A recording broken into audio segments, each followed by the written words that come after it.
Welcome to Communication First's latest community building event. My name is Bree Mercier, and I'm the Communications Director of Communication First. Communication First is the only disability-led organization dedicated to protecting and advancing the rights and interests of the estimated 5 million people in the United States who cannot rely on speech alone to be heard and understood.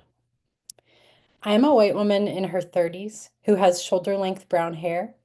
I'm wearing a gray sweater, and I have a screen behind me in the Communication First green color with our logo on it. My pronouns are she and her. Today's webinar will include both American Sign Language interpretation as well as live real-time captioning. You can turn on the captioning at the bottom of your screen. To view the captions in a separate window, you can click on the stream text link in the chat. I am delighted to welcome you here on the day after the 33rd anniversary of the closure of Forest Haven, DC's former institution for people with developmental and intellectual disabilities.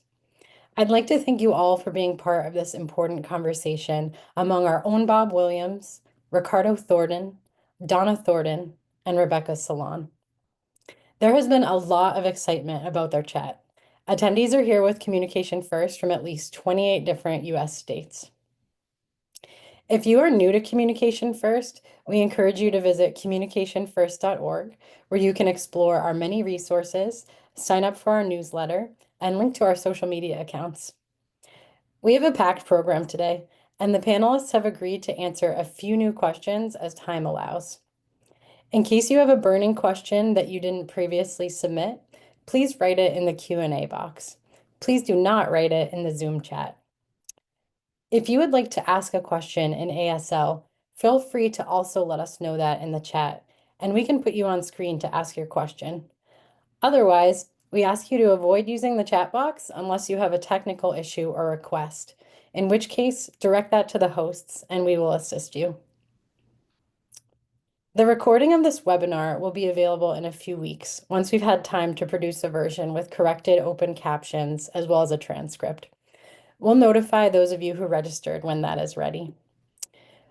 Before I introduce the CS Hear Us film, Communication First would like to thank School Talk, Humanities DC, and the District of Columbia Developmental Disabilities Council for making the creation of English and Spanish caption versions of this film possible. Big thanks as well to today's language access providers, Captioner Michelle, and our ASL interpreters, Cheryl and Sylvie.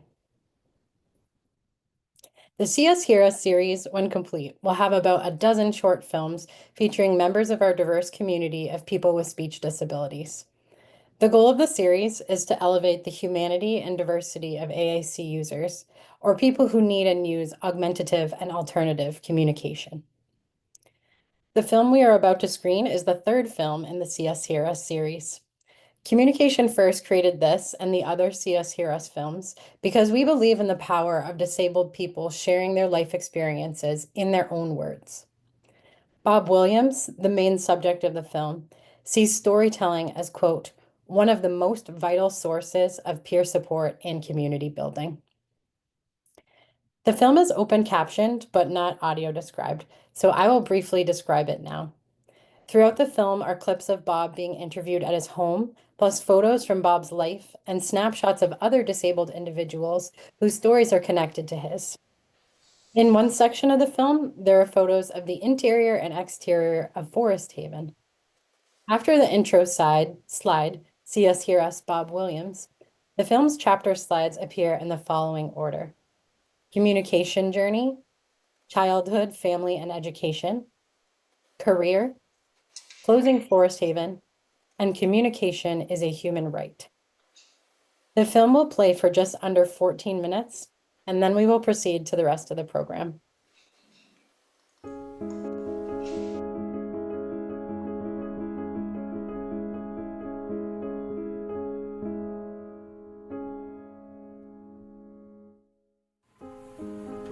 Hi.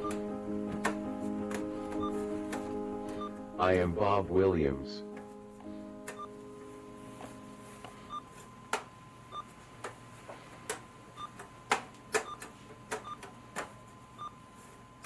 Welcome to why,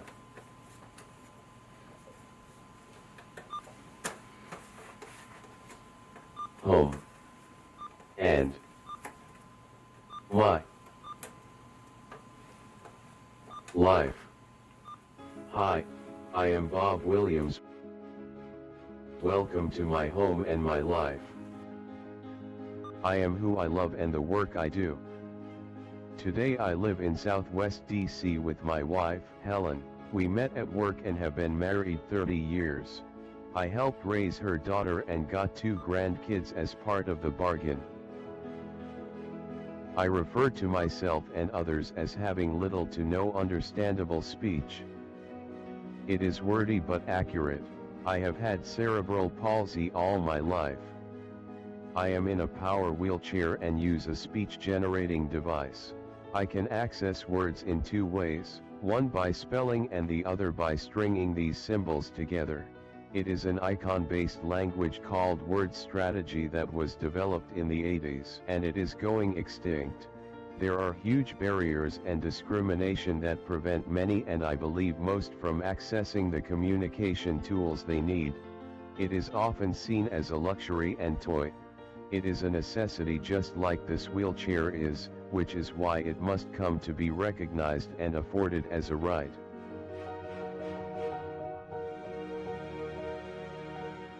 I was born in the late 1950s at a time when hundreds of thousands and more baby boomers like me were institutionalized by their parents, told by doctors and others to commit their sons and daughters, walk out, and never look back.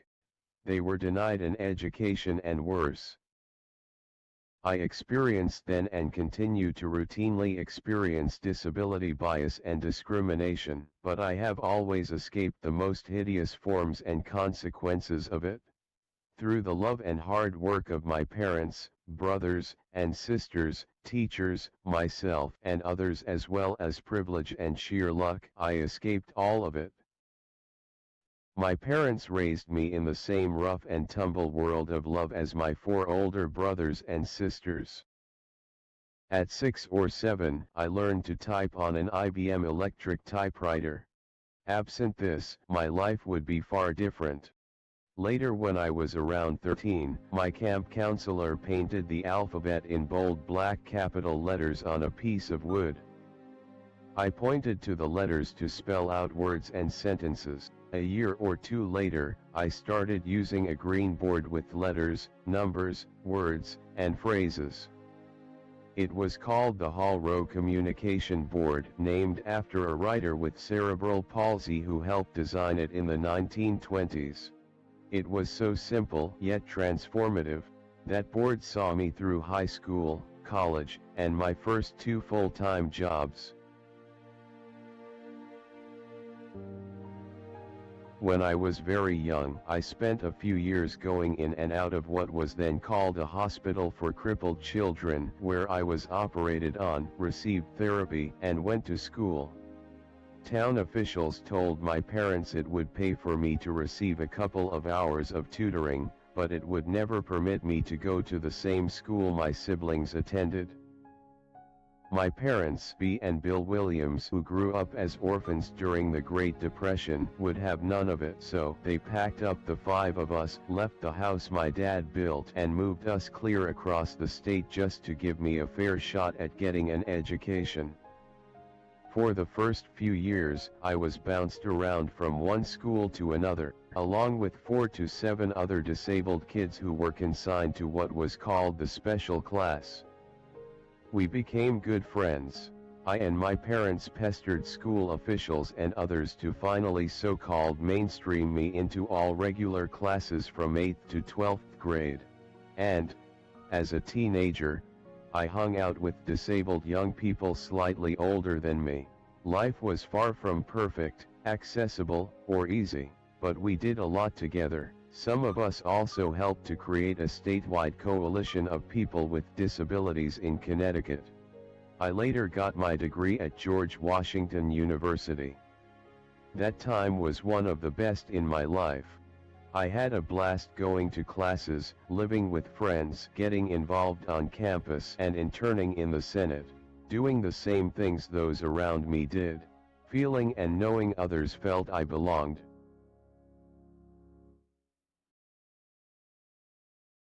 My career is hard to encapsulate. I would just say I have tried to advance the rights, opportunities, and supports for children, working age persons and older adults with significant disabilities over 40 years by creating community living services in D.C., helping to pass the Americans with Disabilities Act, also known as the ADA, and administering the federally funded Developmental Disabilities and Independent Living Networks. It is a mouthful and I am proud of it.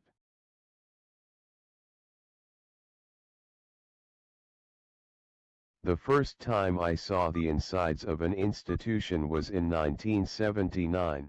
That summer I interned with a lawyer who was suing the state of Connecticut to move people out of the so-called Mansfield Training School.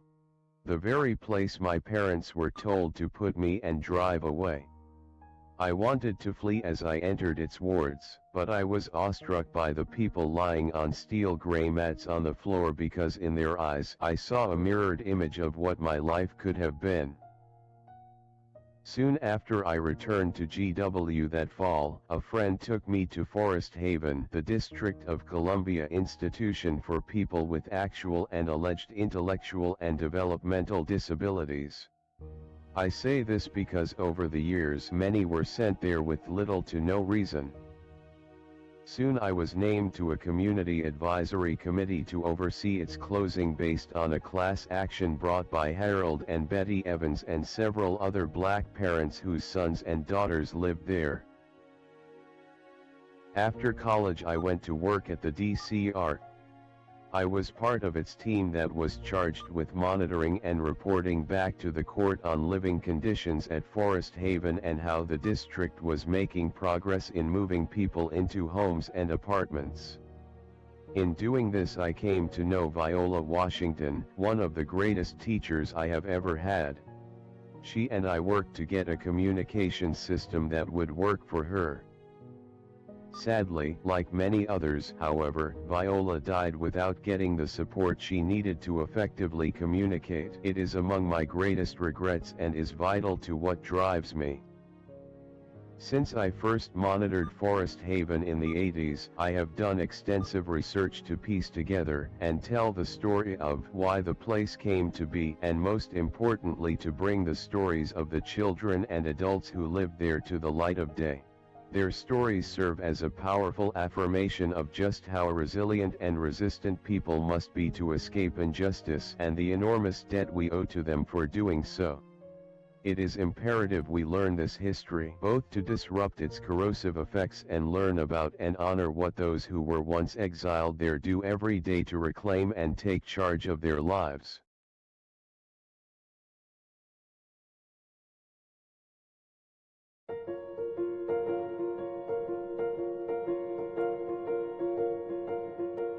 Since the 70s, I have tried to advance the rights, opportunities, and supports for children, working age persons and older adults with significant disabilities. I have been everything from being an intern on the Hill to an advisor to Donna when she was the Secretary of the U.S. Department of Health and Human Services, and to Judy Heumann when she headed the D.C. Department on Disability Services. I loved it all, and I view co-founding and leading Communication First as the capstone of my life and career. It is work I must do. Months before the pandemic hit, we created Communication First, the only national human and civil rights organization led by and to advance the rights of the estimated 5 million in the United States who cannot rely on speech alone to be understood. Instead, we must rely on multiple means of augmentative and alternative communication, or AAC for short. We work to ensure every child, woman, and man who needs AAC have the tools and support they need to effectively communicate. The promise of the ADA is that we will live as equals in our community. But community is far more than a location, it is a way of life. A way of being able to communicate, connect, and find a shared sense of respect, understanding, and belonging. This video is a series of snapshots of not just my life but the lives of others with significant disabilities and the times in which we have found ourselves in, as well as how we have helped shape them for the better. And that, as Dr. King said, continue to be caught in an inescapable network of mutuality. Beginning in the late 70s, I joined with many in enabling people who both the federal government and district exiled to Forest Haven, a warehouse for those long stamped as quote, the feeble-minded menace, to begin new lives. What I learned from the people I came to know and loved there are the best and worst sides of humanity. The strength and beauty of resilience and dignity despite all odds. And the constancy and compounding effects of systemic racism, ableism, speechism, and hate. We at Communication First do our work because we know that the vast majority of the children, youth, women, and men who need to use the same array of tools and support I use to express myself and live life are still being denied effective access to them, and consequently denied a good education, institutionalized and isolated in our community, and worse. People of color who need these tools are among the most likely to be denied them. Why is this still happening in 2024? It is still happening because the same deep bigotry and oppression still soils much of our society, public policy, and, frankly, our humanity.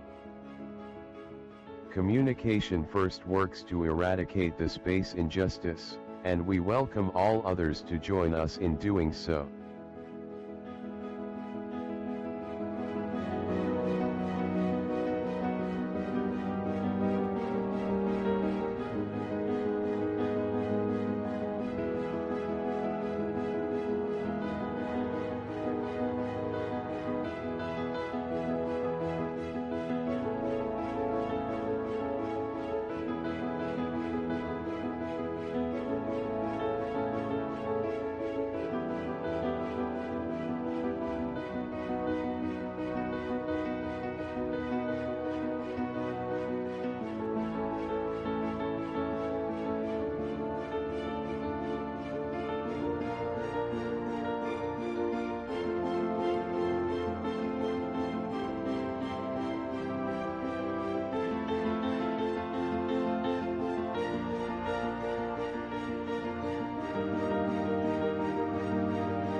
As you witnessed in the film, one of the ways Bob communicates is with a text-to-speech generating device.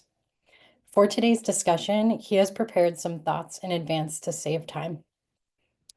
Now, I am honored to introduce my colleague Bob Williams, the pioneering disability leader, co-founder and policy director of Communication First, and a mentor who so many of us are lucky to know. I'll turn it over to Bob, who will introduce his fellow panelists and kick off our discussion. Bob? And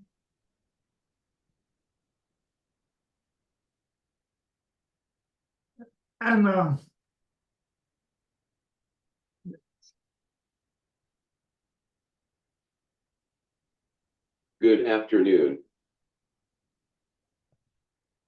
It is great to see those of you who are viewing us.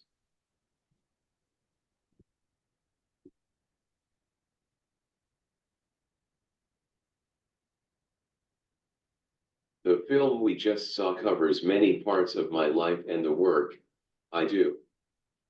But it is not merely about me.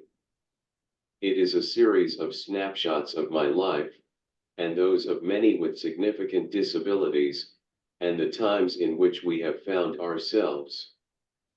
How we have shaped them, what we have learned from one another, how our lives are intertwined, what we mean to each other, and why our life stories matter. I am deeply honored and thrilled to be joined by three friends who I have known and worked with since the 1980s, over 40 years ago. Here with me this afternoon are Donna and Ricardo Thornton, as well as Rebecca Salon. I will introduce Rebecca slightly later. She is going to help moderate, but she is not going to get away that easily. I also have a thing or two to ask her. For starters, though, let me begin with the obvious. As I say in the film, I escaped the most vile forms of ableism that Donna, Ricardo, and hundreds of thousands of baby boomers with disabilities endured. Institutionalization, barred from school, and worse. I am proud to have played a small role in the passage of the A, D, A, and the like. But all that pales in comparison with how, by putting their lives on the line, and revealing the hideous injustice of it, impelled action to right it. This is why I believe it is so important and powerful that we share and honor our history and stories with one another, especially the stories of those who most would not ever know or know the name of. So, Ricardo, say a bit about what it was like to grow up with Earline, William, Donna, and others at Forest Haven.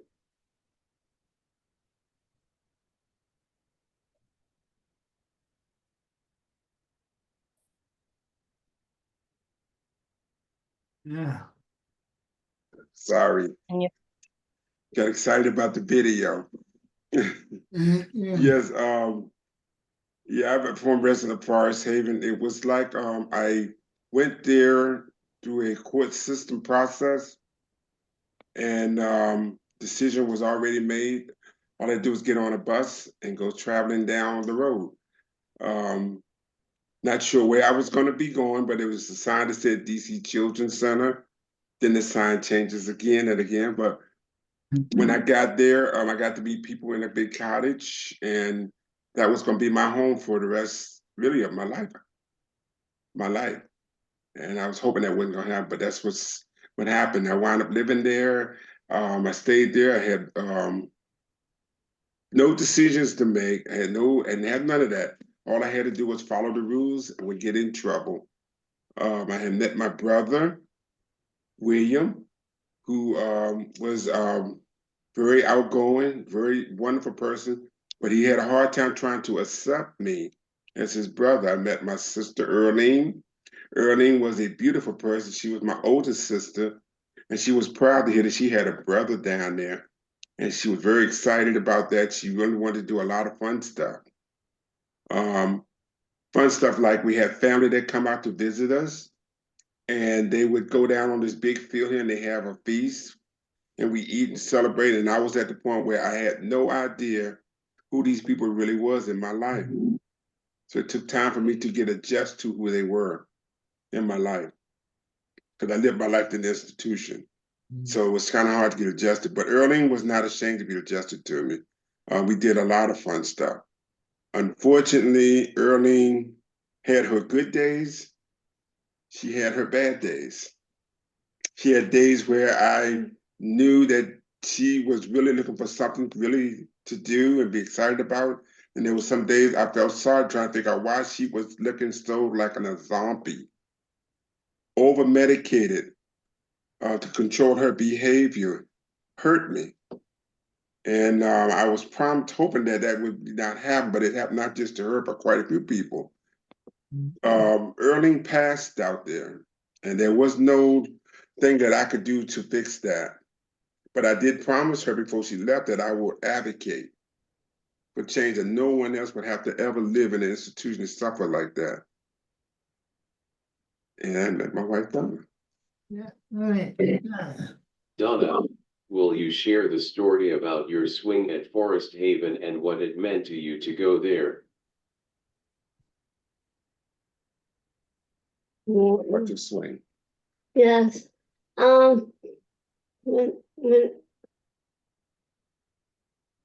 I used to be down there in Forest Haven, and I used to be I had they had a swing down in Forest Haven, and I used to go down there in Ballfield by the school, and I used to go down there by the grave and swing down there.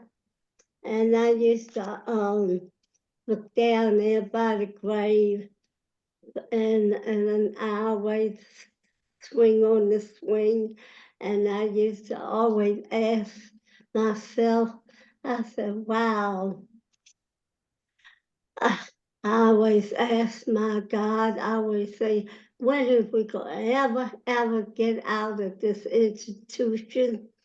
And I always say, I want to get out and make myself a home for myself.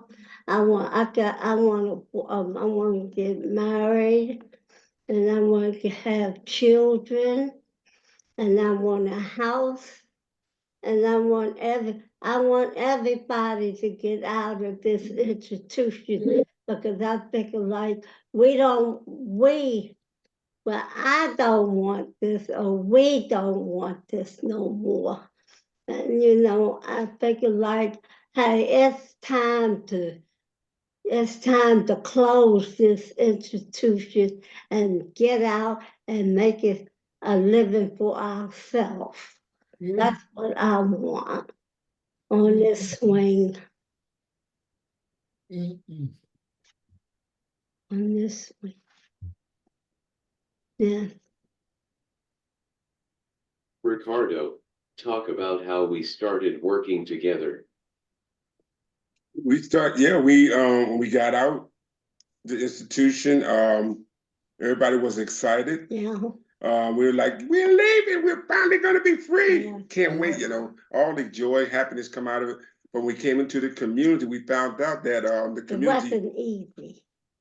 It wasn't easy. we It didn't get wasn't easy. we didn't get the welcome we thought we were gonna get, but we had wound up going back into like we were going backwards a step. Mhm. One of the things I did enjoy was I got appointed to serve on the mayor's committee.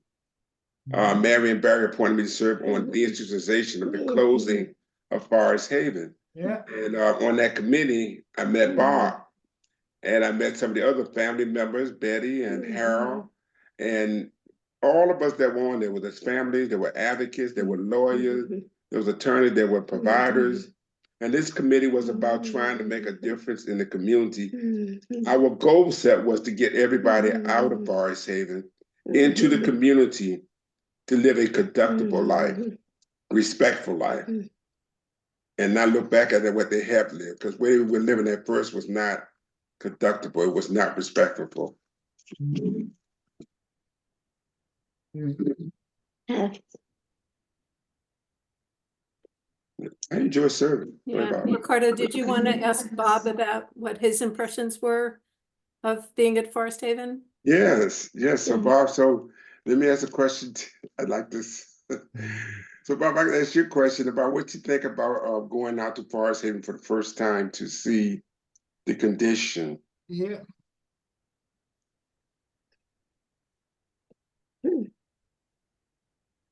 Yes. As I say in the film, the first time I saw the insides of a state institution was the summer I was a student at George Washington University, and went home to Connecticut to intern for a attorney suing the state to close the so-called Mansfield Training School, the place my parents refused to put me in. I wanted to run away as soon as I entered the first back ward we toured. And for those who are not familiar with the term back ward, it's the place where people with multiple, significant disabilities and complex needs are consigned. I wanted just to run and never look back. But I saw myself in the eyes of people lying on mats on steel gray concrete. It is not something to turn your back on or ever forget. Soon after I returned to GW, I met two men, Melvin and Cecil, in what was called the Elliott Infirmary, at Forest Haven, which had back wards of its own. Melvin and Cecil had cerebral palsy and needed access to AAC like most of those in Elliott. After I graduated from GW, I joined the court-appointed monitoring team overseeing both conditions at Forest Haven and supporting people to move into the community. I focused most of my time over the next 5 years in Elliott, working with others to help about 120 teenagers and adults to, first of all, leave their cage-like cribs, which they spent virtually their entire lives, and to develop the tolerance to use a wheelchair and move into the community. Forest Haven and other spaces like it are now closed. But we must not kid ourselves or allow others to ignore the fact that many, especially those who need AAC, are being locked away in so-called special schools, nursing homes, and intermediate care facilities. Not seen and certainly not heard. History is never neutral. We can leverage it for knowledge and greater justice, or we can let its worst consequences linger and metastasize.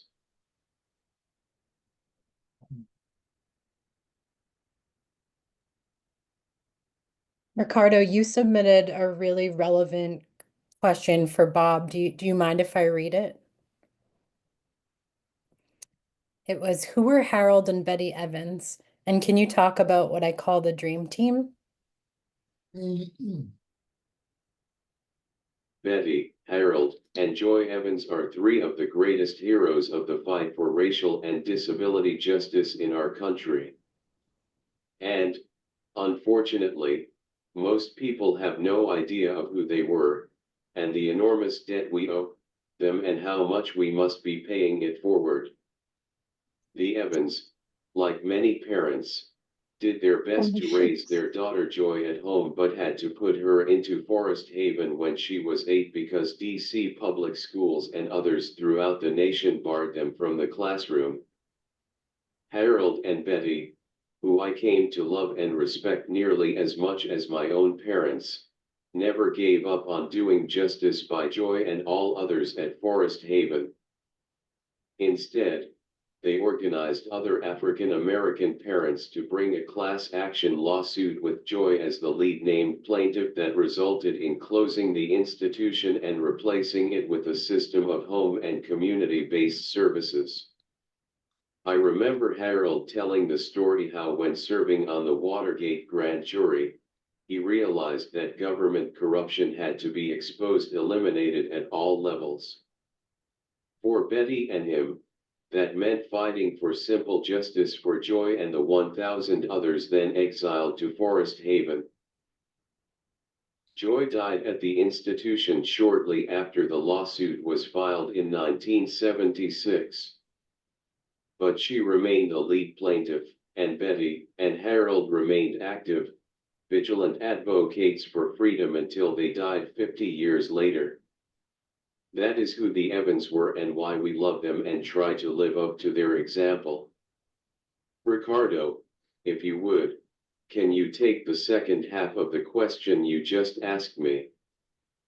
Please talk about the Dream Team. Yeah, the Dream Team was a team that I really loved that team. They came together. Judy Hillman was hired. Let me check, I got it right this time. Judy Hillman was hired as the director of Human Services. Department of Disability Services. I'm sorry, Department of Disability. When I talk about Judy, I always get excited. So just bear with me. I do get excited because the work I saw her do when she came was just amazing. She came with some experience, but not a lot of experience. Yeah. And she brought Bob on, who came as an advisor. And then she had Laura Ness, who came on and who's on the outside coming in to see our system and how we can get our system better. Mm. And there were quite a few, and they had Rebecca and the attorney, I can't remember her name. Yeah. Mm. It was a good team that came together, and what their goal was to try to fix the system and try to get people to communicate more together and not against one another, and give opportunities like employment. So many people wanted to work, and we needed some work in there on how to get that up and running, that everyone would have an opportunity to get a job if he or she wants a job. I call them the dream team because they really was the team that really made a difference in my life. And they came to Project Action, advocacy meetings, and they talked to advocates. They talked to people with disabilities who actually lived in the homes and what's really happening and what can we do to make things better. Testifying at the city council, all of these pieces made a big difference in my life, in our lives. Right, Bob? Yeah. I'm sorry, right down. Ricardo, I think, did you also want to recognize the work of Tony Records and Vince Gray? Yeah. Oh. Mm. So you want to do it, Donna? So Tony Record, who is Vince Gray? Vince Gray was a he was a coach. Go ahead. Yeah, he's the coach. Yeah. He's the coach of getting people to go out and work in the community. Yeah. Yeah. And he was also an advocate, a strong advocate, leader for a lot of us when we had to go down to testify at the city council when our budget gets cut. We think we have a budget for the full year, and we come to find out that our budget gets cut, and we have to find out where we're gonna get money. So Vince was very motivating in getting us together, but not just us, but providers. Now you have a coalition now of providers coming together, which we never had. You have Project Action Advocacy coming together. You have a family advisory committee coming together, which that's never happened. I mean, people were coming together to make a difference in the lives of all of us with disabilities.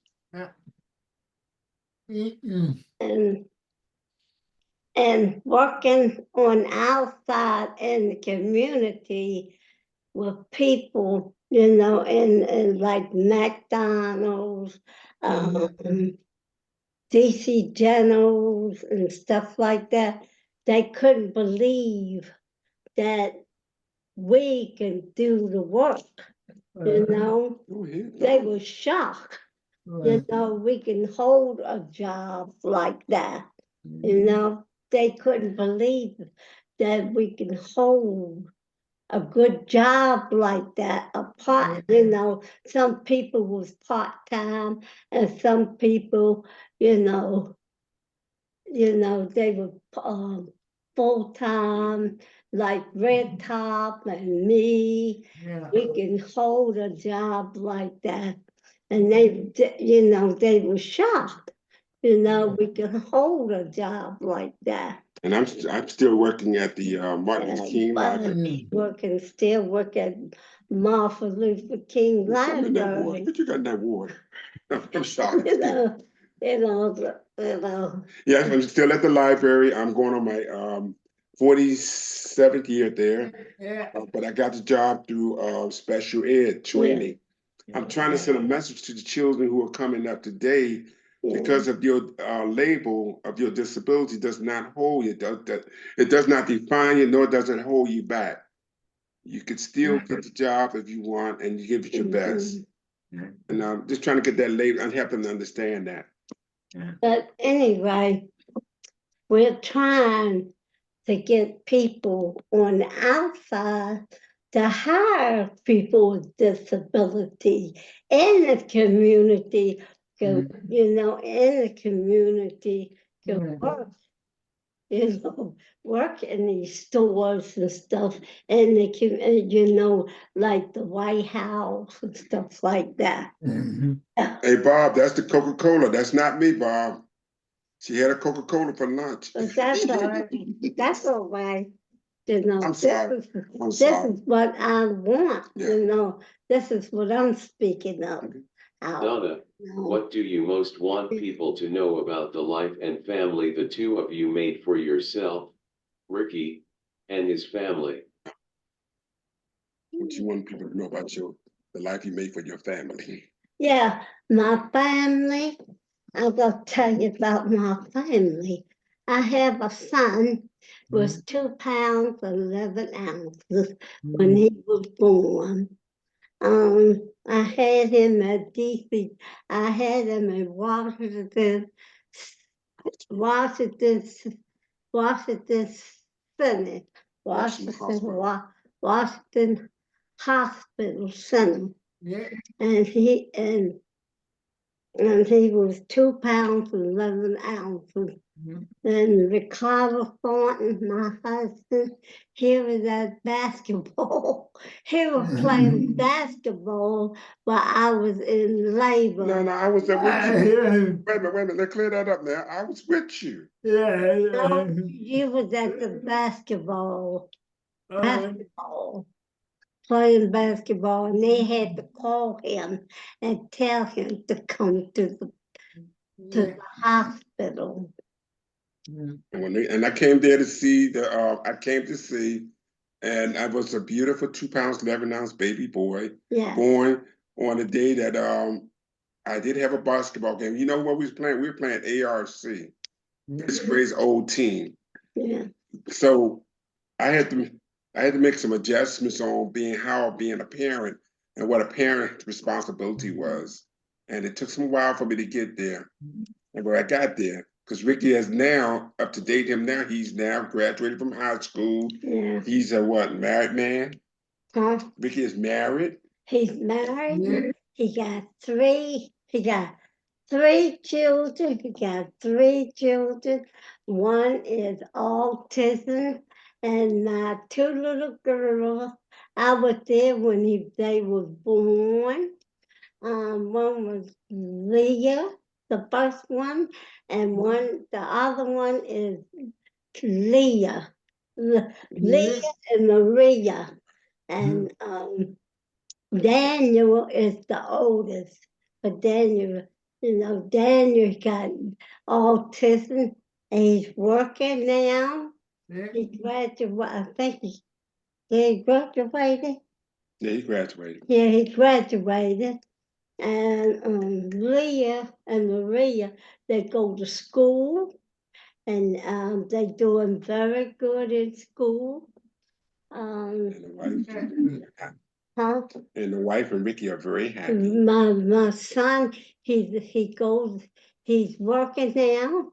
He goes to he works downtown by the Capitol. He works there. He's working in the downtown in the Capitol.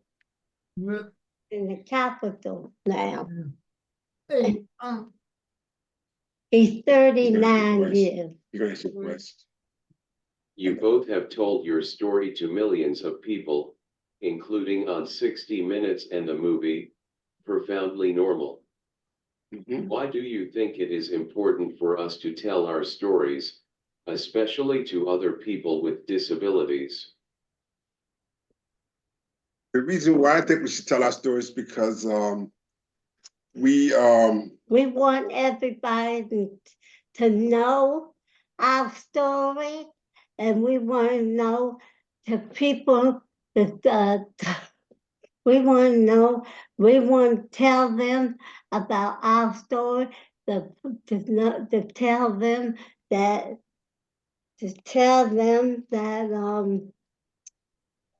we want to grow. Well, when we wanted to get married, we were denied the right of getting married. When she proposed to me, she thought I was a prince then, you know. But she didn't. We went and talked to our case manager about it, and they thought it was really something that they were not for. Yeah. It was too early, and we're rushing into this thing, and there was just so much negativeness about people with disabilities all over the world that we said we're going to go get married. We're going to invite people to come out and see a real. Wait a minute now, and I'm gonna let you go. I'm gonna leave you float. Let me finish my line first. You got that Coca-Cola. Don't drink no more soda. I'm just kidding. I'm kidding. It was maybe forget. Oh, we wanted to get married. We had asked our case man. Everybody was against it, but we went on and we talked to people that believed in me, and we did have a marriage. We had a wedding. We invited people to come to the wedding. It was a handicap wedding. There were people that were in the wedding that with disabilities who came out, and they were very happy. But they had never experienced that. It was a beautiful, beautiful wedding. But we got the photographer. We got someone from 60 Minutes who wanted to do a story, which Bob is right. Mike Wallace, many of you may know him. He came out, did a couple of interviews with me and Donna, right? Right. And that's how our story got told into the community. Having the baby, as Donna talked about, there was one piece in there that I really like, and I always talk about, Bob, and that is to remember Donna had a baby when she asked the doctor, "Will my baby love me?" Was a very important key. Will my baby love me? Just pause and think about that. We're overcoming our disabilities. We're getting ready to be new parents. We don't have full experience, but we have people like Georgetown and those people that can give us that resource to get us through that process, right? And now Ricky has been successful. So basically what I'm saying is my story, hopefully, is to help somebody. Okay, yes, ma'am. Our story is, we do this a lot. I was here to help somebody along the way. It's not to hurt anybody, it's just to let you know that there is help out there if you really want it. So the stories are very, very important. Tell your story. Please tell your story. Right, Donna? Yes. Yes. One more.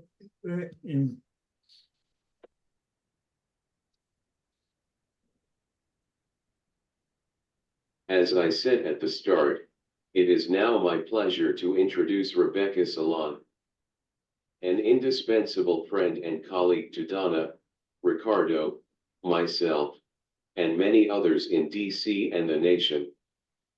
She started her career in New York supporting people leave places like Willowbrook to create new lives and communities where they belonged. Rebecca, you and I were introduced to each other by our late, great friend, Hank Bersani, in the early 80s. Soon after you began, you started doing the same work in the District of Columbia. Soon after you began, you started doing the same work in the District of Columbia. Much later, we also went on the same whirlwind tour de force of a lifetime. Working for Judy Heumann, when she headed the then brand new DC Department on Disability Services. You know this history, and in your own gentle way, as a friend and ally, continue to help people bend the long arc of the universe toward justice, as Dr. King exhorted us to do. Can Donna, Ricardo, and you describe how Project Action continues to create a new history and a more just life and community for us?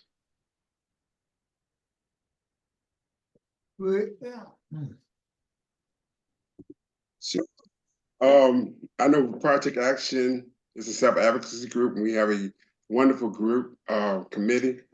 We had continued a night school program, and many who were in group homes and stuff got a chance to go to evening classes and participate to get their GED education or whatever it is that they wanted to work on, travel training. But what happened was in the middle of the summer that year, our budget was cut. And we had to close our doors a lot earlier than we wanted to. We had just established a student union government, and we had some wonderful people ready to take on that task, but we needed some help. So we went to advocacy, make sure I got the word, advocacy in action. And we sat down and we spoke with them and told them our story and what was happening. And we were able to get it open, I think, for another year. I think we was able to get some grant money to continue that on for that year. So that's how powerful we were. And then we changed the name to Project Action. So my chair wants to make sure I say we have two co-chairs, two vice chairs, sergeant at arms, secretary, and I love my advice. We have some advisors who's been around volunteering their time, not asking for no money, but they're volunteering their time to just keep us on board and keep us doing what we love to do. And our theme is to let our voice be heard. Ain't that right, honey? Yes. Yes. Hi, it's Rebecca. I was thinking as Ricardo was answering the question about the importance of storytelling, that the adult education program that many people attended was cut, and it was the reason that a lot of small self-advocacy groups and their student government group all came together, because they realized they needed strength in numbers. But I also remember that Ricardo testified and explained that he was a new parent and he wanted to be able to read to his son, and he wanted to be able to read prescription bottles and things like that. And I think it was stories like that that really changed people's minds, you know, that this was really important, and this was a really powerful thing for you know, adults who had disabilities and who had not had a good education coming up because they were in the institution. So they didn't get the literacy skills and things like that along the way. But I'd forgotten that for a very long time, but I remember you talking about that, and Ricardo, and that was just really incredibly powerful. And I also love the fact that their tagline, their slogan is "Let our voices be heard," because I think that's what this is all about. You know, that if you don't have a voice, you don't have rights. You can't exercise your rights. And Project Action is all about helping people have a voice and be able to tell their story and exercise their right and talk about their unique experiences. And also that, you know, that when people were in the institution, there were very low expectations for what people could accomplish. I mean, Donna and Ricardo just talked about that. I mean, they could dream about coming out and getting married and having jobs. I think Donna also worked for almost 40 years.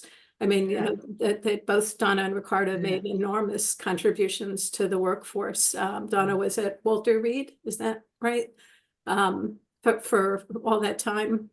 You know, so you know, I think that a lot of people look at people with disabilities and forget that, you know, there's a growth curve for all of us, you know, and that if you have high expectations and you believe people will succeed and learn and grow, they will. I mean, I think that, you know, Ricardo and Donna 30 years ago were not the polished speakers that they are now, and you know, probably never imagined that they would have the life experiences that they end up having, you know, being on 60 Minutes several times, having a movie made about your life. You know, it's just, Ricardo was on a panel with Nelson Mandela, you know, in Johannesburg. You know, what an incredible life. But nobody would have thought that when he was still in the institution, because no one really expected anything. And I love, you know, Bob in the film, you know, where it talks about communication being a human right. I think that we forget that. And it's programs like this that I think remind people of how important that is. Are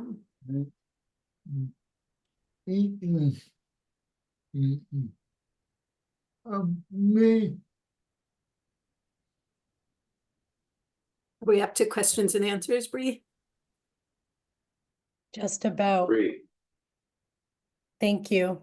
I just want to remind everyone that you can use the Q&A box at the bottom of your screens to ask question, because it's about that time for us to start our Q&As, which will include questions submitted in advance and live questions from attendees.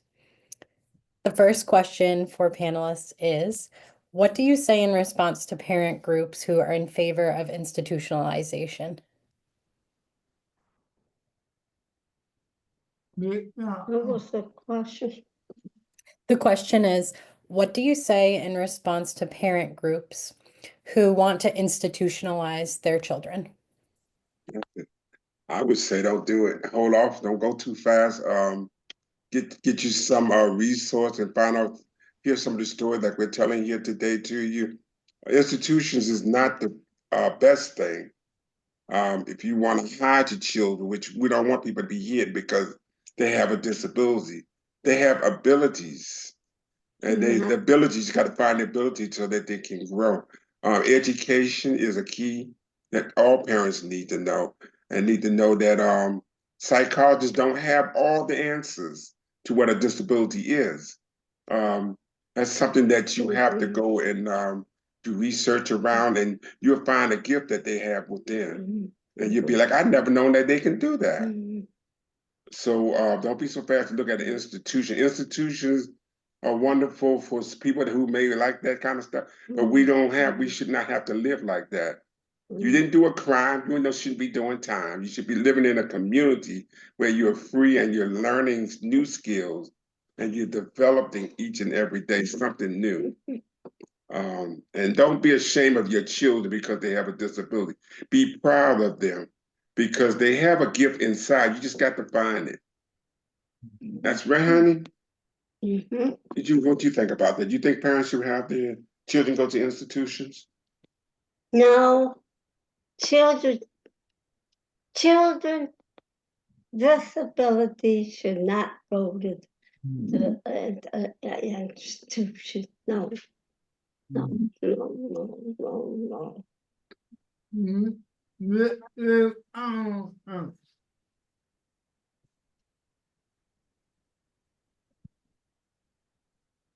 Many parents and You and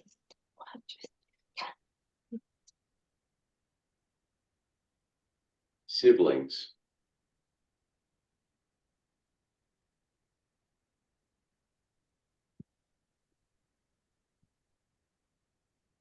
act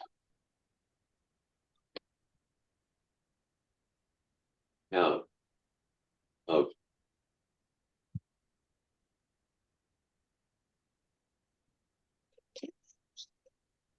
fear. We had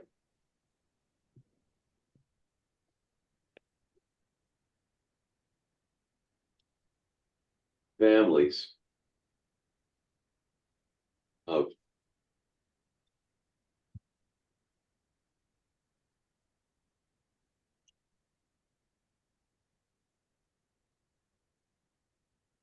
people at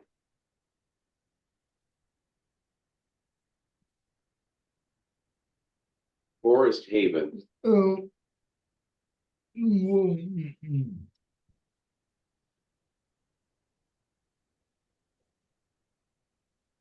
who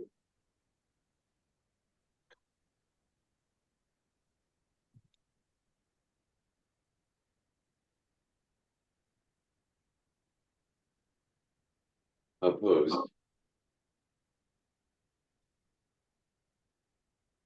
its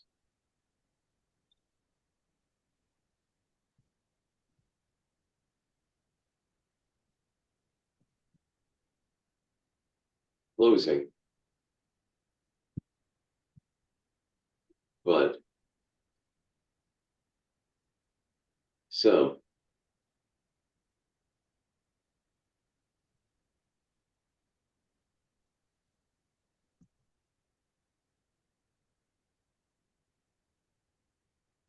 came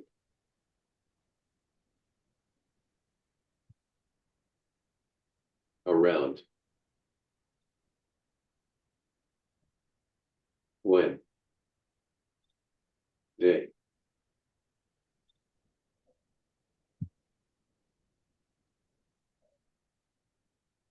saw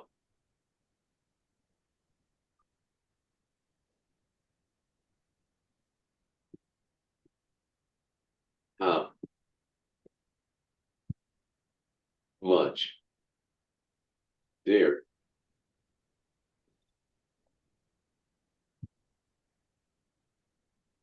loved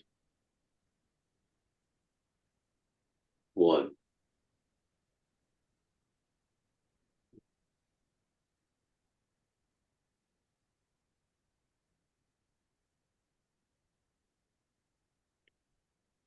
grew. When they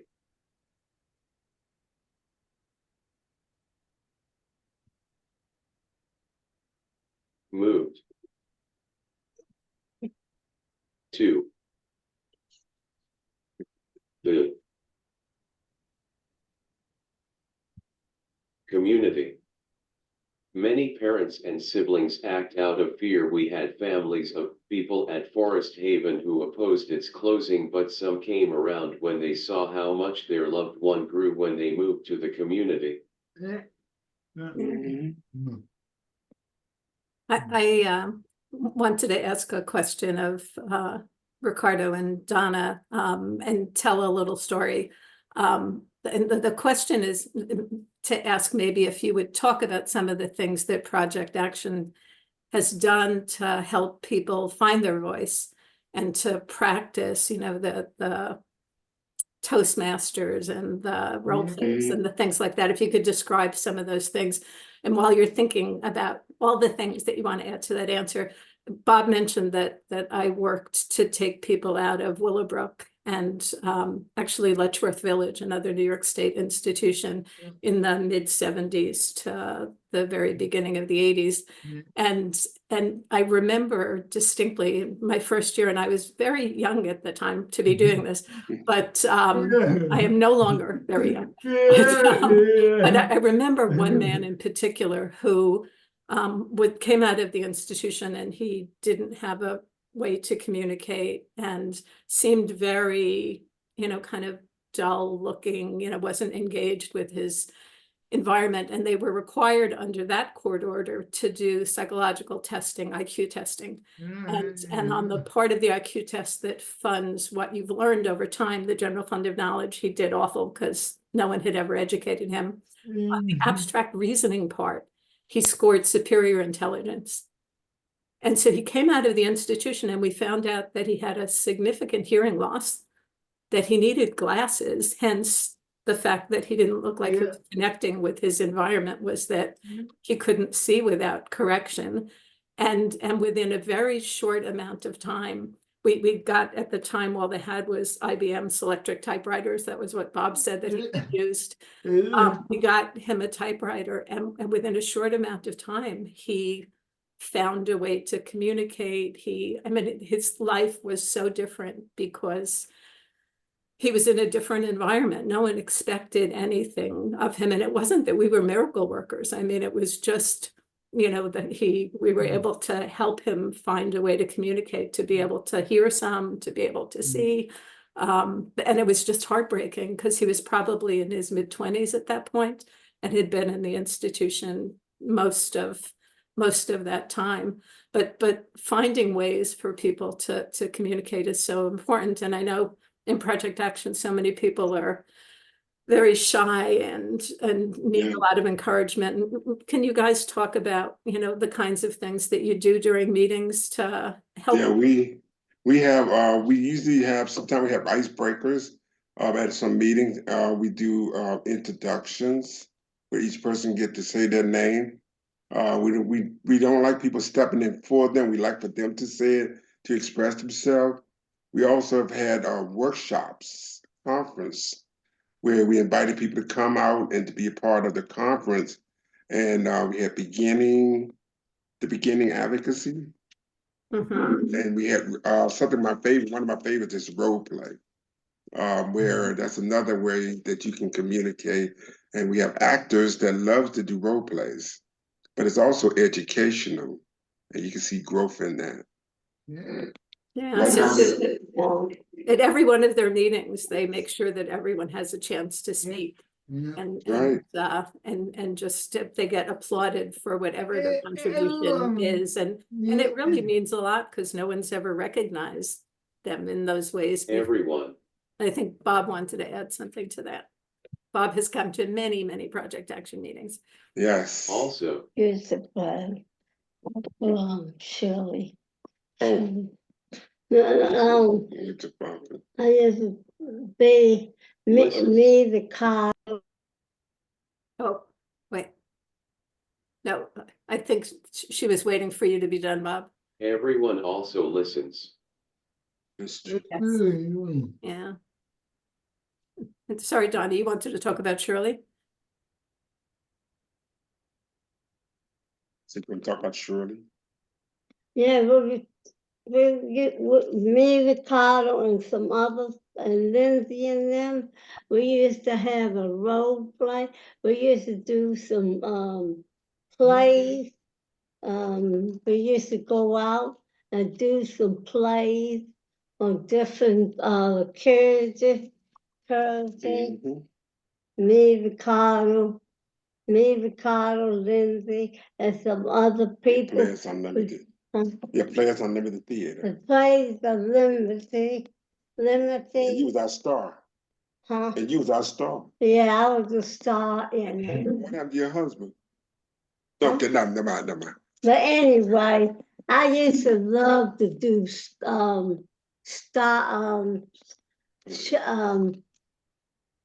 Take your time, The please. plays, we the used plays to with do Shirley? plays and stuff. Yeah, Shirley Reese and them. I used to like doing that. yeah. And that's another great way to help people find their Yeah. voice and get some Yeah. confidence. And we had for a while, several years, a Toastmasters group, which was unlike any traditional Toastmasters group. And we didn't have people checking grammar or in many Toastmasters groups that have to cut people off, and there we would celebrate if people, made it 2 minutes. But it was a safe place to be able to practice. Yeah. And Bob, just real quick, I want to just say, I mentioned just a little bit about Forest Haven. I meant to tell you in my opening, but the cottages that were out at the institution were named after trees. Like the oak tree, we had an oak cottage, and maple tree, we had a maple cottage. Camellia, we had a camellia tree. So some of the trees they had names down in the buildings were named after. Jones Hall. It doesn't ease the pain that we had to go through down there, but it's just unique to hear that they had a little bit of the forest around them. Right. Thank you, Ricardo. Panelists, would you like to add anything else or share anything else before we move on?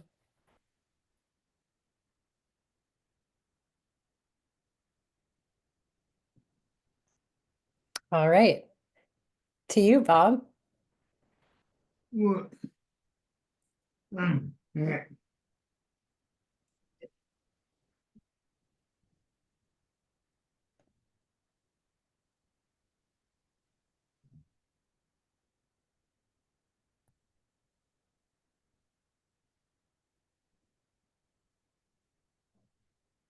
Ricardo, I have to ask you one last question. I recently heard your brother was trash talking you about beating you on the basketball court. And William is a real straight shooter. So my question is, do you think you will ever get your game back?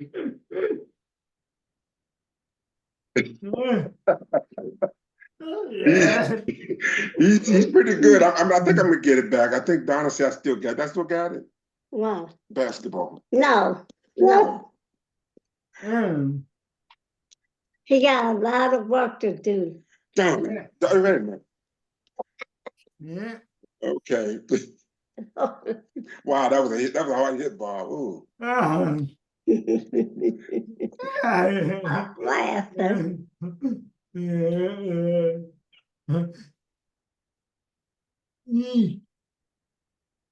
As we draw to a close, I'd like to say to our panelists, thank you for such an informative chat. To attendees, thank you for engaging with us and commemorating 33 years of Forest Haven's closure. Today's webinar was free and open to the public. Our generous supporters enable us to produce programming like this and to keep fighting for communication access and equity. This month, we are celebrating our milestone 5th birthday and welcome celebratory donations. We especially encourage you to sign up for a monthly recurring donation at an amount that works for you. You can also support our important work by signing up for our newsletter and following us on social media. Finally, we'd like to thank again the folks who made the See Us, Hear Us film about Bob possible. School Talk, Humanities DC, and the District of Columbia Developmental Disabilities Council. And thanks so much again to today's captioner, Michelle, and ASL interpreters, Cheryl and Sylvie. That's a wrap. Thank you. Thanks, everyone. Bye. And